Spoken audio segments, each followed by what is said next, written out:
अस्सलाम वालेकुम दोस्तों, मैं डॉक्टर तंजीम सिराज और मेरे चैनल में आपका बहुत बहुत स्वागत है, आपका वेलकम। आज मैं आपके सामने एक केस के बारे में बताना चाहूँगा। आज हमारी क्लिनिक पर एक पेशेंट आए। पेशेंट वेस्ट बंगाल से थे, यानी कि पश्चिम बंगाल से थे। एक हफ़्ते पहले उन्होंने हमारे क्लिनिक पर मिलने का जो है अपॉइंटमेंट फ़िक्स किया था। आज वो आए और उनका केस था, उनकी जो लेफ़्ट आई है बाईं आँख, उसमें क्या था, विजुअल एक्यूटी आप चेक करोगे तो देखोगे भाई 6/6 आ रही है, लेकिन धुंधलापन, विलर, ठीक है। केस था ऑप्टिक डिस्क एडीमा का, यानी कि पेपिलोइडिमा। एमआरआई की रिपोर्ट में demyelination, optic neuritis, optic disc oedema इस तरीके से था। और जो फंडस एग्जामिनेशन की रिपोर्ट थी उसमें भी आपको साफ साफ उसमें देख सकते थे डॉक्टर, मतलब उसमें ब्लरिंग ऑफ द मार्जिन था और काफ़ी ज़्यादा ऑप्टिक डिस्क जो है ब्लर हो रखी थी। एक पेपिलोइडिमा का केस था। तो क्लिनिक पर जब वो पेशेंट आए, उनकी जो रिपोर्ट फाइल वगैरह थी उसका मैंने 1 मिनट का तकरीबन वीडियो रिकॉर्ड किया है। मैं उसको अभी आपको वीडियो में आगे दिखाऊंगा। हेलो फ्रेंड्स, मैं डॉक्टर तंजीम सिराज और ये पेशेंट हमारे क्लिनिक पर आए थे। तो इसमें ये देखिए डिस्क एडीमा, ठीक है, आपको ये शो हो रहा होगा, लेफ़्ट आई में डिस्क एडीमा शो हो रहा है। और ये जो इमेज आप देख रहे हैं, ठीक है, ये होता है फंडस एग्जामिनेशन। राइट आई का डायलेटेड है, लेकिन लेफ़्ट आई में देखिए किस तरीके से मार्जिन जो है ब्लर हो रखी है, पूरा धुंधला हो गया, ठीक है। और ये ओसीटी है, ठीक है, और ये ठीक है राइट आई का। और लेफ़्ट आई में कब, और ये इनकी रिपोर्ट्स है, वेस्ट बंगाल से हैं ये। और ये देखिए कि पेपिलोइडिमा, ऑप्टिक डिस्क एडीमा, सूजन हो रखी है, ठीक है, इस तरीके का है ये। और आप देख सकते हैं कि इसमें ब्लरिंग ऑफ द मार्जिन, और पेशेंट को काफ़ी, ये वीईपी भी इन्होंने कराया था।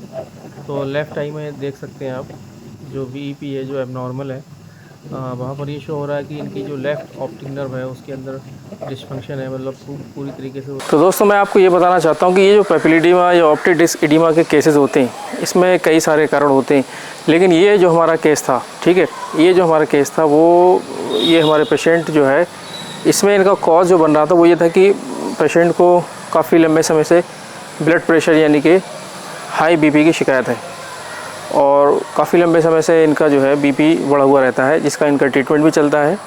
तो पेपिलोइडिमा का एक कॉज यानी कि जो ऑप्टिक नर्व हेड होता है, जो हमारे ब्रेन और आइज़, जो हमारी नस ब्रेन से आइज़ में जाती है, एंटर करती है, उस एरिया में जो ऑप्टिक डिस्क कहलाती है, जहाँ पर नस का जो है एंट्री पॉइंट होता है, ठीक है, वहाँ पर जो प्रेशर बिल्ड हुआ, तो उसके पीछे का जो इनका कॉज इनके केस में है वो है ब्लड प्रेशर, ठीक है, वो इनका कॉज बनता है। फ़िलहाल उसका वो इनका ट्रीटमेंट भी चल रहा है।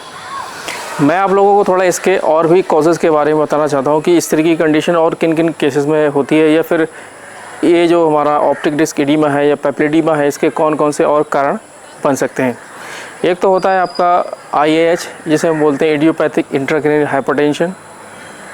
ब्रेन के अंदर जो हमारा ब्रेन है, ठीक है, इसके अंदर प्रेशर बढ़ता है, इंट्राक्रैनियल प्रेशर जो है इंक्रीज़ होता है, रेज़ होता है, ठीक है, बढ़ता है, वो हमारी ऑप्टिक डिस्क पे जो है अफेक्ट करता है, दबाव डालता है, जिसकी वजह से हमारा पेपिलोइडिमा होता है, ठीक है। कभी कभी हाइड्रोसेफेलस यानी कि ब्रेन में पानी भर गया, उसकी वजह भी बनती है, या फिर आपको जो है ऑप्टिक न्यूराइटिस, मल्टीपल स्क्लेरोसिस, जो ऑटोइम्यून डिजीज़ होती है, उसकी वजह से भी पेपिलोइडिमा जो है बनता है। एक कॉज तो मैंने बता ही दिया कि हाई ब्लड प्रेशर की वजह से पेपिलोइडिमा होता है, जैसे कि इस केस में था। इसमें हमारे पेशेंट को क्या लक्षण थे? लक्षण ये थे भाई, लेफ़्ट आई से सही से दिख नहीं रहा था, ब्लर दिख रहा था, ठीक है, और ये उनका जो लेफ़्ट साइड का हेड है, जो आइज़ का एरिया है, ये पूरा हैवीनेस होती है, फोकस करने पर जो है हैवीनेस फील होती है। और पेपिलोइडिमा के कौन कौन से सिम्टम, लक्षण किसी और भी पेशेंट को देखने में मिल सकते हैं, ठीक है। इसमें होता क्या है, जब प्रेशर इंक्रीज़ होता है, प्रेशर जब बढ़ता है तो पेशेंट को हेडेक, सिर में दर्द होता है, बहुत तेज़ सिर में दर्द होता है। किसी पेशेंट को टिनाइटस, कानों में भी आवाज़ें आती हैं, कानों से तरह तरह की आवाज़ें फील होती हैं, ठीक है। धुंधला दिखता है, जो कंट्रास्ट होता है, जो हम लोग देख रहे हैं किसी चीज़ को, उसकी जो ओरिजिनल क्वालिटी होती है उससे अलग हटके इमेजेस दिखाई पड़ती हैं। नोज़िया, वोमिटिंग भी हो सकती है। आई मूवमेंट करने पर, आई को इधर उधर देखने से जो है पेन भी फील हो सकता है। तो दोस्तों, पेशेंट का जो केस हिस्ट्री जब ली जा रही थी तो आपने वो वीडियो देखा, ठीक है। और मैं यही कहना चाहता हूँ कि इस तरीके के जो भी केसेस हैं, जो एलोपैथिक ट्रीटमेंट होता है वो तो आपको लेना ही पड़ता है, ठीक है। इमरजेंसी कंडीशन में क्योंकि पेप्टिडिमा काफ़ी ख़तरनाक रूप भी धारण कर सकता है। ग्रेड फर्स्ट, सेकेंड, थर्ड, अगर ज़्यादा नस सूख गई तो विज़न लॉस भी हो जाता है, तो इसका एक ट्रीटमेंट प्रॉपर लेना भी ज़रूरी है। साथ ही साथ इसमें होम्योपैथी में काफ़ी अच्छा रिज़ल्ट हमें देखने को मिलता है और इसको आप एलोपैथिक ट्रीटमेंट के साथ भी ले सकते हैं 40 मिनट की गैप से, कोई साइड इफ़ेक्ट नहीं होता है।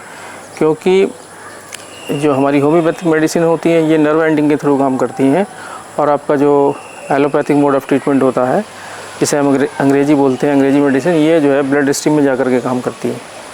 दोनों का जो एक्शन होता है उसमें जो ड्रग इंट्रैक्शन का कोई भी चांसेस नहीं होता है, मतलब कोई भी साइड इफ़ेक्ट नहीं होता है। ठीक है, लास्ट में मैं ये कहना चाहूँगा, अगर आप लोगों को कोई भी प्रॉब्लम है, ऑप्टिक न्यूराइटिस यानी कि नर्व के अंदर स्वेलिंग, या optic disc, optic nerve head के अंदर स्वेलिंग, पेप्टिडिमा, या फिर एट्रोफी, या फिर हेडेक, माइग्रेन, किसी भी तरीके की न्यूरो, ब्रेन से रिलेटेड या फिर आई से रिलेटेड इशू है, तो आप हमें व्हाट्सएप पे अपनी रिपोर्ट भेज सकते हैं, हमसे बातचीत कर सकते हैं, क्लिनिक पर आकर भी मिल सकते हैं, ऑनलाइन कंसल्टेशन भी ले सकते हैं। आपको एक बेहतर से बेहतर ट्रीटमेंट प्रोवाइड किया जाएगा। थैंक यू, शुक्रिया फॉर वॉचिंग।